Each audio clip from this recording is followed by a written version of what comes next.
The news at 10, an update to a story we first brought you last week. A controversial bill cutting cosmetology school hours is getting a makeover after behind-the-scenes talks between lawmakers and industry leaders strike a compromise.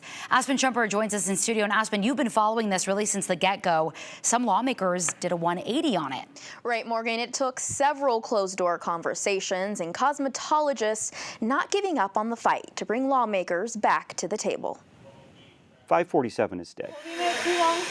A divisive bill among cosmetologists is getting a do-over. As I've learned more and more, I think we're starting to see some other ideas out there that might be able to work for the industry and for everybody involved. House Bill 547 would have cut the education hours needed for a cosmetology license from 1,600 to 1,000 and apprenticeship hours from 3,200 to 2,000. The House Business Committee heard the bill last week. Some supported the bill, including Sports Clips, because it made it easier to get a cosmetology license and allowed people to make a living quicker in the industry they love. This hit way too close to home. But others, like Kelsey Crawford, worried about the consequences of reducing training like quality and safety. Did you feel heard and important in the committee hearing? No. Crawford, a cosmetology license educator and a Meridian salon owner, saw a room of predominantly men who didn't understand her industry at all. Yes, you can pass a license and state boards within 1,000 hours.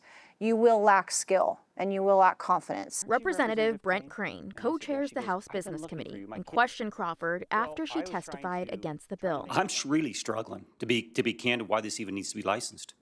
A 15-year-old girl can do this. She's never had a chemical burn. She changes her hairstyle all the time. She changes her nails all the time. She does facials frequently. Crawford clipped Crane's comments and posted them to social media. Can you help me understand how the world's going to end? Getting over 1 million views and comments from industry leaders criticizing the lawmaker. I didn't want to degrade their industry, and I did. That was not the intent at all.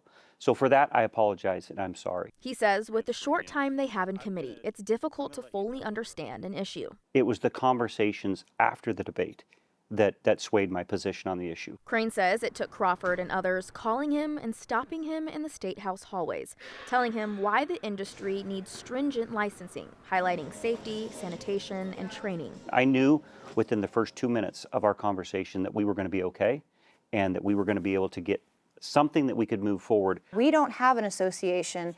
We don't have a lobbyist. We don't have representation.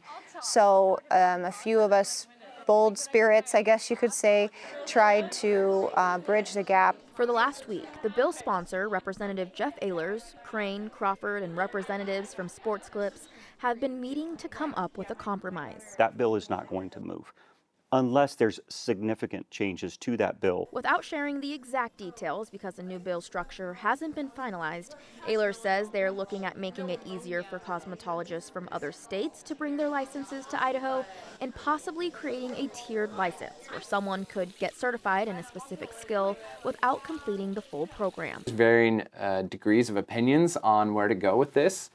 And so I think there's a way to still have a principled approach to this that also works reasonably for the industry. This kind of collaboration doesn't always happen at the Idaho State House. Curious conversations and compromise, you can scale mountains. Yeah. You could have looked at us in that reel on social media as enemies in that moment. That is so important to pick up a phone or send an email and make a call and make your voice heard, knock on a door, ask for a meeting, and it can have resolution. Crawford says she believes this compromise protects the foundation of future students. Morgan, we will be looking for the revised bill language or a new bill entirely and the next steps for this.